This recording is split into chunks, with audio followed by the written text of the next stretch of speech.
जय हिंद दोस्तों। स्वागत है आपका हमारे YouTube channel GK and GS maker में।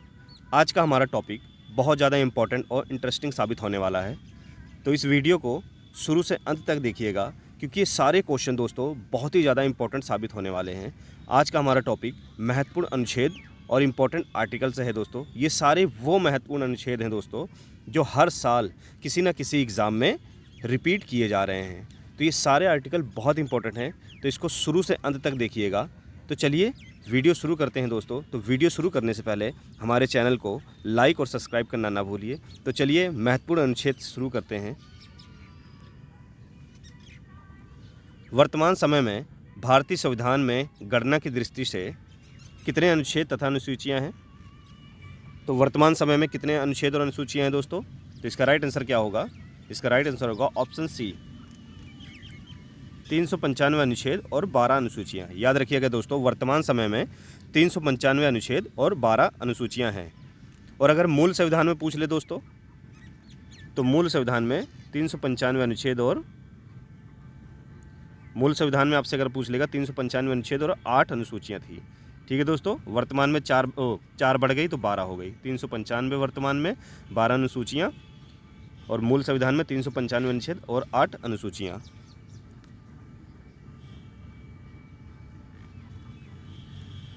भारतीय संविधान के किन अनुच्छेदों में नागरिकता संबंधी प्रावधान है? तो इसका राइट आंसर क्या होगा? तो इसका राइट आंसर होगा ऑप्शन डी, 5 से 11।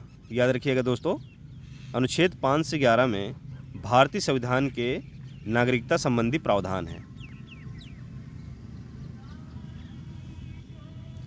निम्नलिखित में से किन अनुच्छेदों द्वारा भारतीय संविधान नागरिकों को मूल अधिकार, याद रखिएगा मूल अधिकार, निश्चितता प्रदान करता है?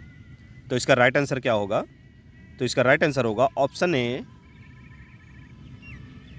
अनुच्छेद 12 से 35। याद रखिएगा, अनुच्छेद 12 से 35 में क्या है? भारतीय संविधान नागरिकों को मूल अधिकार प्रदान करता है।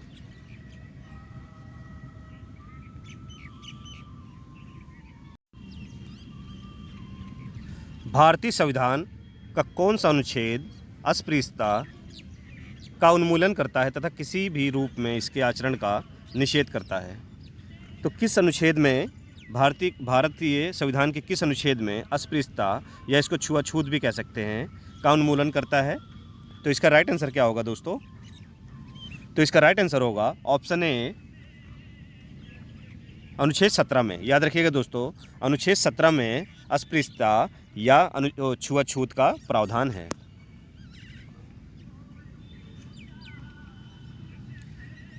किस अनुच्छेद के अंतर्गत भाषण एवं अभिव्यक्ति की स्वतंत्रता का अधिकार की गारंटी दी गई है दोस्तों? काफ़ी अच्छा क्वेश्चन है, बहुत बार एग्जाम में देखा गया है ये। तो इसका राइट आंसर क्या होगा? तो इसका राइट आंसर होगा ऑप्शन सी, अनुच्छेद 19। याद रखिएगा दोस्तों, अनुच्छेद 19 में किसी भी व्यक्ति को भाषण अभिव्यक्ति की स्वतंत्रता का अधिकार है। निम्नलिखित में से किस अनुच्छेद में प्रेस की स्वतंत्रता? बहुत ही अच्छा दोस्तों, चौथा स्तंभ जिसे कहते हैं प्रेस, हमारे मीडिया हमारे देश की। तो प्रेस की स्वतंत्रता जो है दोस्तों वो किस अनुच्छेद में है? काफ़ी अच्छा क्वेश्चन है। तो प्रेस की जो स्वतंत्रता है दोस्तों वो ऑप्शन ए, अनुच्छेद 19(1). याद रखिएगा, अनुच्छेद 19(1) में प्रेस की स्वतंत्रता दी गई है। मौलिक अधिकार के अंतर्गत कौन सा अनुच्छेद बच्चों के शोषण के लिए बहुत ही इम्पोर्टेंट है दोस्तों? कई बार एग्जामों में ये देखा गया है। तो बच्चों के शोषण से संबंधित जो अनुच्छेद है वो कौन सा है दोस्तों? तो इसका राइट आंसर क्या होगा? ऑप्शन बी, अनुच्छेद 24। याद रखिएगा, अनुच्छेद 24 में बच्चों के शोषण से संबंधित अधिकार है।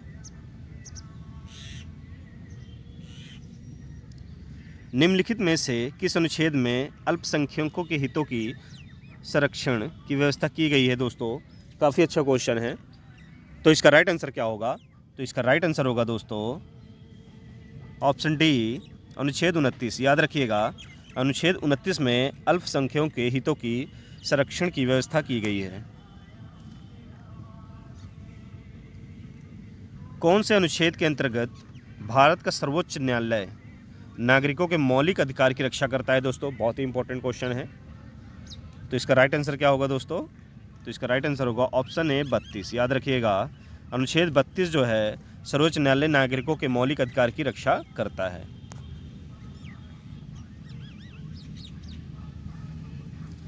भारतीय संविधान के अनुच्छेद में राज्य के नीति निर्देशक तथ्यों का उल्लेख, बहुत ही अच्छा क्वेश्चन है। तो कितने अनुच्छेद में है दोस्तों? तो इसका राइट आंसर क्या होगा? इसका राइट आंसर होगा ऑप्शन बी, अनुच्छेद 36 से 51। याद रखिएगा, अनुच्छेद 36 से 51 में राज्य के नीति निर्देशक तथ्यों का उल्लेख है।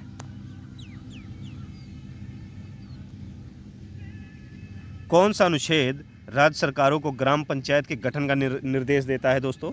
तो इसका राइट आंसर क्या होगा? इसका राइट आंसर होगा ऑप्शन डी, अनुच्छेद 40। याद रखिएगा, अनुच्छेद 40 में राज्य सरकारों को ग्राम पंचायत के गठन का निर्देश देता है।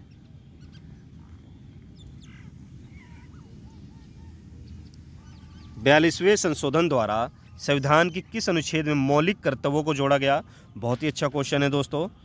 तो 42वां जो संशोधन हुआ था दोस्तों, ये कब हुआ था? तो ये हुआ था 1976। याद रखिएगा, 42वां संशोधन जो है 1976 में हुआ था। तो इसमें जो मौलिक कर्तव्यों को जोड़ा गया दोस्तों, तो किस अनुच्छेद में रखा गया? तो इसका राइट आंसर क्या होगा? इसका राइट आंसर होगा ऑप्शन ए, अनुच्छेद 51A। याद रखिएगा, मौलिक कर्तव्यों को अनुच्छेद 51A में रखा गया। आगे बढ़ते हैं। किस अनुच्छेद के अंतर्गत कार्यपालिका की शक्ति, बहुत अच्छा क्वेश्चन है ये, कार्यपालिका की जो शक्ति है वो राष्ट्रपति में निहित है, तो ये किस अनुच्छेद में है दोस्तों? तो इसका राइट आंसर क्या होगा? तो इसका राइट आंसर होगा दोस्तों ऑप्शन ए, अनुच्छेद 53। याद रखिएगा, जो कार्यपालिका का अध्यक्ष होता है दोस्तों वो राष्ट्रपति होता है, और भारत की तीनों सेनाओं का जो अध्यक्ष है दोस्तों, सेना नायक है जो दोस्तों, वो भी राष्ट्रपति ही है। कार्यपालिका का अध्यक्ष भी राष्ट्रपति है और तीनों सेनाओं का प्रमुख जो है वो भी राष्ट्रपति है। तो याद रखिएगा, तो कार्यपालिका की शक्ति जो राष्ट्रपति निहित की गई है तो वो अनुच्छेद 53।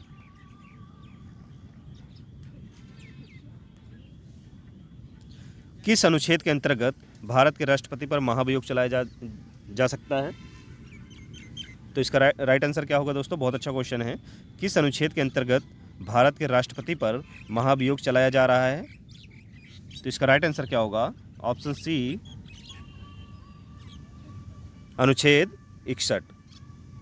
याद रखिएगा, अनुच्छेद जो 61 है उसमें भारत के राष्ट्रपति पर महाभियोग चलाया जाता है।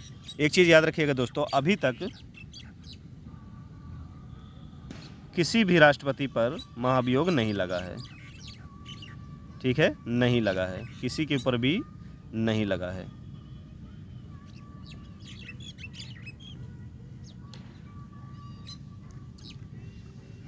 संविधान के किस अनुच्छेद में उपराष्ट्रपति पद का प्रावधान है? बहुत अच्छा क्वेश्चन है दोस्तों।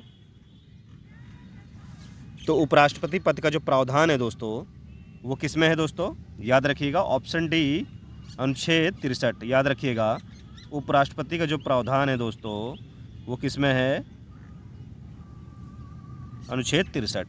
और यहीं आपसे अगर क्वेश्चन पूछ ले कि राष्ट्रपति का जो प्रावधान है दोस्तों वो कहाँ है, तो अनुच्छेद 53। याद रखिएगा, राष्ट्रपति का प्रावधान दोस्तों अनुच्छेद 52 और उपराष्ट्रपति का प्रावधान जो है दोस्तों वो अनुच्छेद 63। याद रखिएगा। तो चलिए आगे बढ़ते हैं। निम्नलिखित में से कौन सा अनुच्छेद भारत के मानवाधिकार की नियुक्ति करता है? काफ़ी अच्छा क्वेश्चन है। तो इसका राइट आंसर क्या होगा दोस्तों? तो इसका राइट आंसर होगा ऑप्शन सी, अनुच्छेद 76। याद रखिएगा, अनुच्छेद 76 में भारत के मानवाधिकार की नियुक्ति की से संबंधित। चलिए आगे बढ़ते हैं। संविधान के किस अनुच्छेद के तहत राष्ट्रपति लोकसभा को भंग कर सकता है? काफ़ी अच्छा क्वेश्चन है। तो इसका राइट आंसर क्या होगा?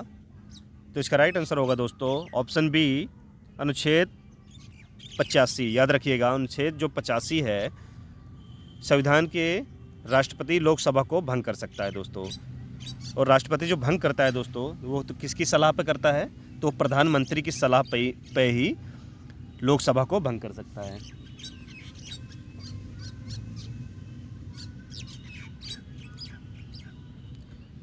किस अनुच्छेद के तहत संसद द्वारा संयुक्त बैठक का प्रावधान किया गया है? काफ़ी अच्छा क्वेश्चन है दोस्तों। तो इसका राइट आंसर क्या होगा? Option B 108। याद रखिएगा दोस्तों, अनुच्छेद के द्वारा संसद की जो संयुक्त बैठक बुलाई जाती है दोस्तों, तो वो कब बुलाई जाती है दोस्तों? किस अनुच्छेद में है दोस्तों? तो 108 है दोस्तों, ठीक है, याद रखिएगा। और ये संयुक्त बैठक दोस्तों बुलाई क्यों जाती है? तो जब कोई बिल जो है दोनों सदन में पास नहीं हो पाता है, दोनों सदन उसको पास नहीं कर पाते, उन दोनों में मतभेद हो जाता है, तो राष्ट्रपति जो है वो संयुक्त बैठक को बुलाता है दोस्तों, ठीक है। बुलाता कौन है दोस्तों? तो वो राष्ट्रपति बुलाता है दोस्तों, याद रखिएगा, राष्ट्रपति बुलाता है। और दोस्तों इसका अध्यक्ष कौन होता है दोस्तों? तो इसकी अध्यक्षता कौन करता है दोस्तों? तो वो लोकसभा अध्यक्ष, याद रखिएगा, लोकसभा अध्यक्ष इसकी अध्यक्षता करता है दोस्तों, ठीक है। तो संयुक्त बैठक दोस्तों अभी तक कितनी बार लग चुकी है, मतलब कितनी बार बुलाई जा चुकी है दोस्तों? तो संयुक्त बैठक जो है दोस्तों वो अभी तक 3 बार बुला चुकी है दोस्तों, ठीक है। कितनी बार बुलाई जा चुकी है? 3 बार दोस्तों। कब कब बुलाई गई दोस्तों? तो पहली बार बुलाई गई दोस्तों 1962 में, याद रखिएगा, 1962 में दोस्तों दहेज निषेध के लिए, याद रखिएगा, दहेज निषेध के लिए। उसके बाद बुलाई गई दोस्तों 1978 में, याद रखिएगा, बैंकों के लिए, सेवा के लिए दोस्तों, बैंकों में सुधार के लिए, याद रखिएगा, बैंकों में सुधार के लिए। और फिर लास्ट बारी कब बुलाई गई दोस्तों? 2002 में आतंकवाद निवारण के लिए दोस्तों, याद रखिएगा, इसको लिख लीजिए, आतंकवाद निवारण के लिए तीसरी बार बुलाई गई थी 2002 में, याद रखिएगा दोस्तों। अभी तक संयुक्त बैठक जो है वो 3 बार बुलाई गई है। सबसे पहली बार 1962 में बुलाई गई थी दोस्तों दहेज के लिए, 1978 में दोस्तों बैंकों की सेवा के लिए, 2002 में आतंकवाद निवारण के लिए, याद रखिएगा। संयुक्त बैठक का जो प्रावधान है दोस्तों वो अनुच्छेद 108 में, याद रखिएगा, 108 में है। तो चलिए दोस्तों आगे बढ़ते हैं। प्लीज़ दोस्तों चैनल को लाइक और सब्सक्राइब करते रहिए, बहुत कम लाइक और सब्सक्राइब आ रहे हैं दोस्तों। आप लोगों का सपोर्ट रहेगा दोस्तों तो इसी तरह हम लोग और अच्छे अच्छे टॉपिक आप लोगों के लिए लेके आते रहेंगे। तो चलिए क्वेश्चन की ओर बढ़ते हैं। संविधान के किस अनुच्छेद में धन विधेयक की परिभाषा दी गई है? बहुत अच्छा क्वेश्चन है दोस्तों। तो इसका राइट आंसर क्या होगा? तो इसका राइट आंसर होगा दोस्तों ऑप्शन सी 110। याद रखिएगा, संविधान के अनुच्छेद 110 में धन विधेयक की परिभाषा दी गई है।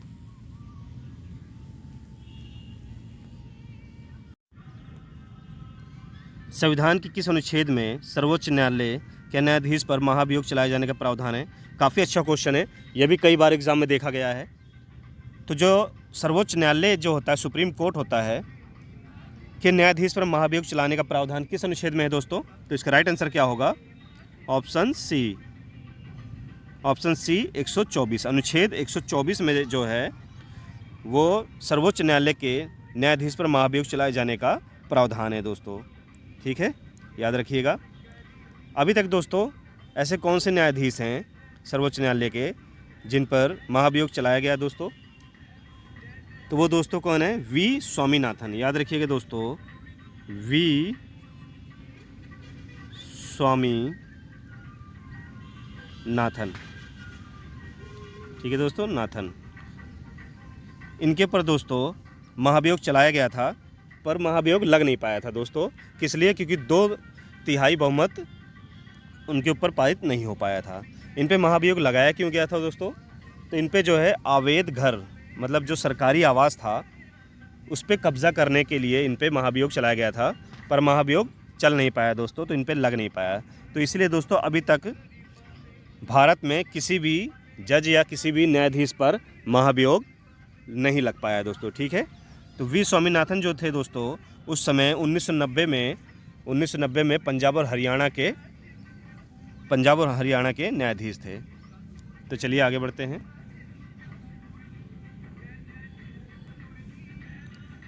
राज्यों द्वारा प्रार्थना करने पर भारत की संसद उन राज्यों के लिए किस अनुच्छेद के अंतर्गत कानून बना सकती है? काफ़ी अच्छा क्वेश्चन है। तो इसका राइट आंसर क्या होगा? ऑप्शन डी, अनुच्छेद 252। याद रखिएगा, अनुच्छेद 252।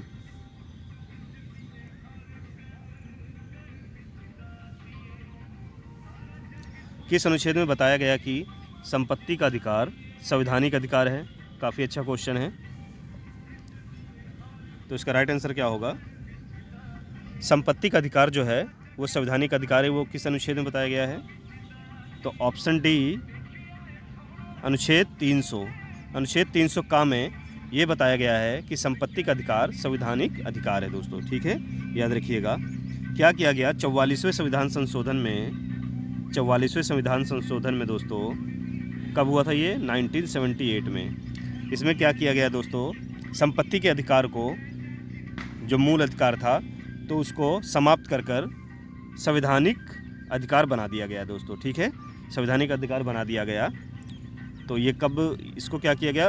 अनुच्छेद 19 से हटाकर दोस्तों, पहले ये अनुच्छेद 19 में था, स्वतंत्रता का अधिकार, कितना भी पैसा कुछ भी किसी से कोई मतलब नहीं होता था, पर इसे 44वें संविधान संशोधन 1978 में इसे चेंज करके दोस्तों इसे संवैधानिक अधिकार बना दिया गया और अनुच्छेद 300 का में इसको डाल दिया गया। याद रखिएगा दोस्तों। तो ये जो संपत्ति के अधिकार को जब दोस्तों संवैधानिक अधिकार बनाया गया, एक जानकारी और ले लीजिए। तो उस समय प्रधानमंत्री कौन थे दोस्तों? तो कौन था दोस्तों 1978 में दोस्तों? कौन था उस समय? मोरारजी देसाई। कौन था? मोरारजी देसाई। याद रखिएगा, मोरारजी देसाई थे उस समय। ठीक है दोस्तों, चलिए आगे बढ़ते हैं।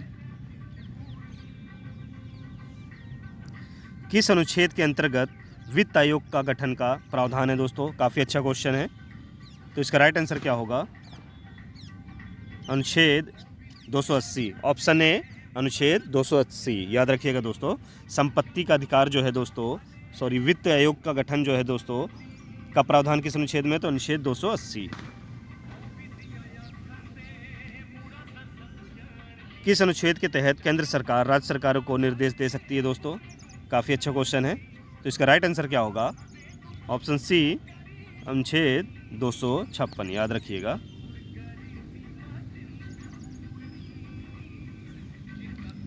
किस अनुच्छेद के तहत भारतीय निर्वाचन आयोग का गठन किया गया है? तो इसका राइट आंसर क्या होगा दोस्तों? काफ़ी अच्छा क्वेश्चन है, बहुत बार एग्जाम में देखा गया है। तो इसका राइट आंसर है ऑप्शन ए, 324। याद रखिएगा, 324 जो अनुच्छेद है उसमें भारतीय निर्वाचन आयोग का गठन किया गया दोस्तों। तो ये थे दोस्तों हमारे मोस्ट इम्पॉर्टेंट आर्टिकल जो हर बार किसी न किसी एग्ज़ाम में दोस्तों देखे जा रहे हैं और ये हर बार किसी न किसी एग्ज़ाम में आ रहे हैं। तो प्लीज़ इन सारे क्वेश्चनों को अच्छे से नोट कर लीजिएगा, क्योंकि आपके आगामी एग्ज़ाम के लिए ये क्वेश्चन बहुत ही इंपॉर्टेंट और बहुत हेल्पफुल साबित होने वाले हैं। तो चलिए दोस्तों, वीडियो अच्छी लगी हो तो प्लीज़ कमेंट बॉक्स में अपना फीडबैक ज़रूर दीजिए और हाँ, चैनल को लाइक और सब्सक्राइब करते रहिए दोस्तों। आप लोगों का सपोर्ट रहेगा तो हम ऐसे ही और भी अच्छे अच्छे इंपॉर्टेंट टॉपिक आप लोगों के लिए लेके आते रहेंगे। तो चलिए दोस्तों, फिर मिलते हैं नेक्स्ट वीडियो में एक अच्छे और इम्पॉर्टेंट टॉपिक के साथ।